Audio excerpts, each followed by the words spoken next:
Ladies and gentlemen, welcome to the ManyChat training. I just want to give you a quick overview of how this training is going to be. So it's going to be broken down into several different lessons. We're going to go over everything that you need to go from new status to ninja status and building chatbots on the ManyChat platform.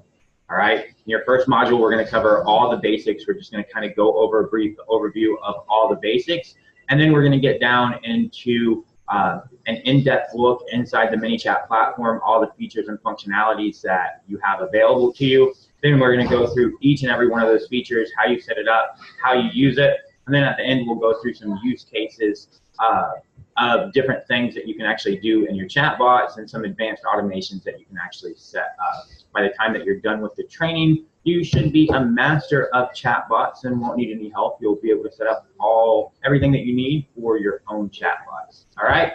So in the very next session, we're just going to go over what is a chatbot and why have one. And like I said, we're just going to start at the very basics, and then we're going to get more and more complex as we go on.